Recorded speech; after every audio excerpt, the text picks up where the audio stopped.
Hello, my name is Lenny. Welcome to this financial literacy course. Financial literacy means that we will be discussing money. Each week, you will receive a video module introducing a new financial concept. These videos can be downloaded directly to your mobile phone. You may watch them as often as you like. You should watch the videos before our in-class sessions. This will help you to prepare for class. By taking this financial literacy course, you are taking an important step towards building a better financial future for yourself and your family. Before we begin learning something new, let's review what we have discussed in class. U.S. currency. On the screen before you, you will see many different bills appear. Remember, bills are paper currency. Can you identify what these bills are?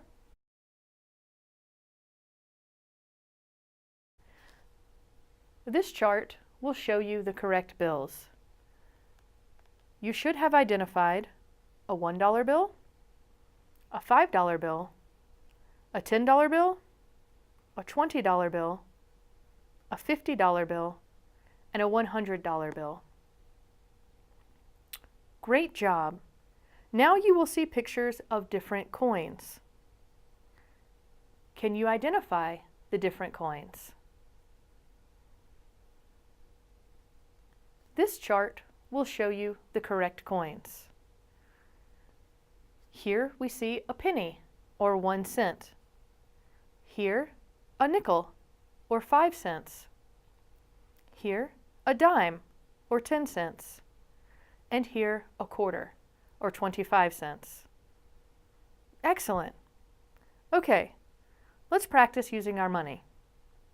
If you have 2 $10 bills, 1 $5 bill, 3 $1 bills, 1 quarter, 3 nickels, and 4 pennies, how much money do you have? Let's calculate this together. First, let's look at the bills that we have. Remember, this is the paper currency. So we had 2 $10 bills. 10 plus 10. We had 1 $5 bill plus 5. And we had 3 $1 bills plus 1, plus 1, plus 1. So when you add this up, for our bills, we had $28. But we're not finished yet. Let's add up our coins as well. So we had 1 quarter, 0.25, plus 3 nickels, so 0.05 plus 0.05 plus 0.05, and 4 pennies, plus 0.01, plus 0.01, plus 0.01, plus 0.01 equals 44. So in total, we have $28.44. Don't be afraid to practice at home with your money. The more you use money, the easier it will become. Now we will begin discussing our spending plan module. Many families do not write down how much money comes into the household or how much money goes out of the household. They try to keep everything in their head.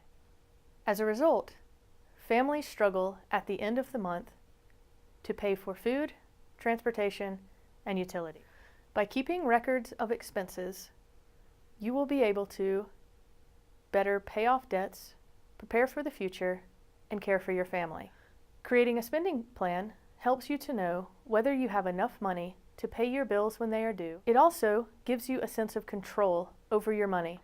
Lastly, it helps you to build assets that will improve the financial future of your family. Let's look at the stories of 2 women, Maya and Sandy. Maya receives all of her money on the 1st of each month. She does not write down what her family needs. Maya first pays her rent. On the second day of the month, Maya goes to the grocery store. She buys many goods. She does not look at prices. She buys what she wants. When she is leaving the grocery store, she sees a clothing store. She goes into the store and buys several shirts and pants for the family. Maya does not write down how much she has spent at either store. Maya buys a bus booklet that will last 15 days. When she gets home, she is happy to have much food, new clothes, and transportation. The next week, Maya's children need money for a field trip. Maya also realizes that she wants some new furniture. She buys a table and chairs. By the last week of the month, Maya needs to go to the store for food, and she needs to pay the power bill. But she has no money left to purchase these items. Now let's look at the story of Sandy. Sandy receives all of her money on the first of the month. On that day, she writes a list of all the things that her family needs: groceries, transportation, utility bills, rent. Sandy pays the rent first. She then writes down a meal plan for each week and determines how much money she can spend for each week. At the grocery store, she checks prices and buys items on sale when possible. Sandy buys a monthly bus pass and then pays her utility bills. She writes down all of her expenses. She knows that she needs to save a little money each week to pay back her loan and prepare for emergencies. At the end of the month, she has $25 left. Well, let's talk about why some of Maya's choices were bad. She was smart to pay her rent first. She also did well to buy the bus pass. Unfortunately, there are 30 days in the month, so she only covered half the month for transportation. When Maya went to the grocery store, she had no list. Because of this, she did not know what her family needed. She also never looked at any prices of the items.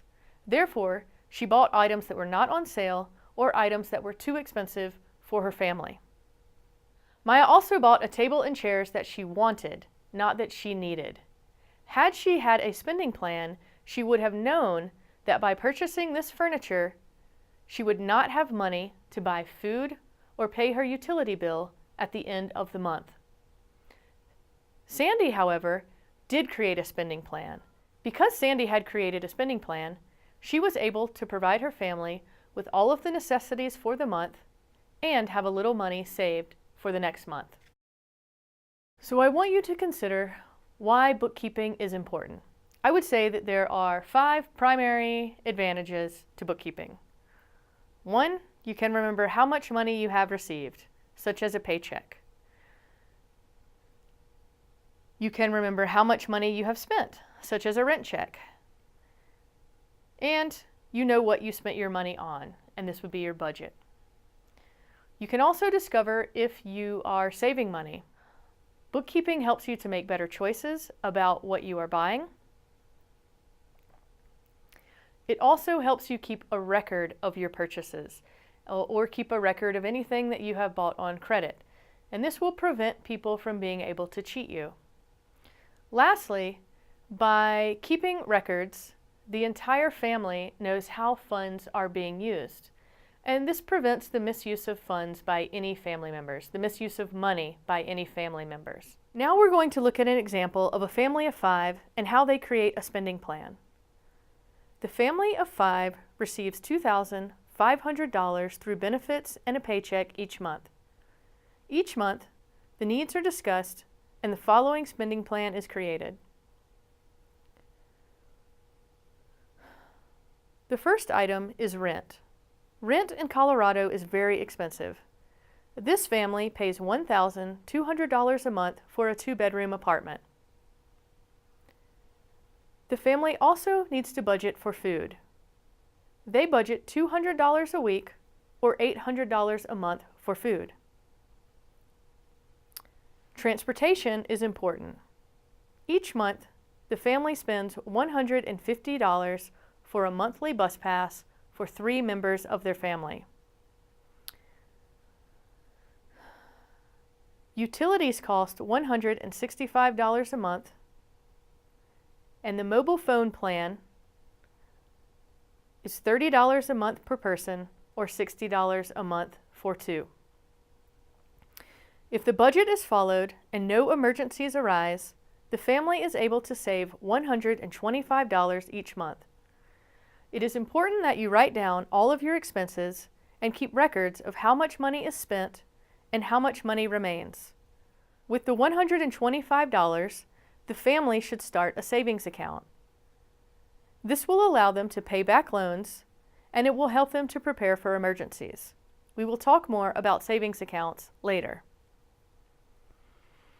There are 4 reasons to prepare a spending plan. 1, keep track of your daily spending. 2, determine your monthly income and expenses. 3, find ways to decrease spending. 4, find ways to increase income. Do you know where your money goes each month? It is common for people to spend all of the money they make and not have anything left over to save for their goals. Many people say they do not have anything to show for their hard work at the end of the month. If you want to be in control of your money, you must understand where your money goes. In order to create a spending plan, it is important that you know how much money is coming into your house each month and how much is going out of your house. So if you look at this chart that we have created, you will see on one side money coming in. This is called income. Some ways that money comes into your house would be through wages, self-employment income, public assistance, or possibly disability benefits. Now let's look at your expenses. So money out each month. This would be through rent, food, utilities, transportation, clothing, school supplies, loan payments. Before our next class, I want you to write down or draw a picture of all the money that comes into your household, your income, and all the money that goes out of your household, your expenses. Do this for the month. This will help us to prepare for the next in-class session. See you next week.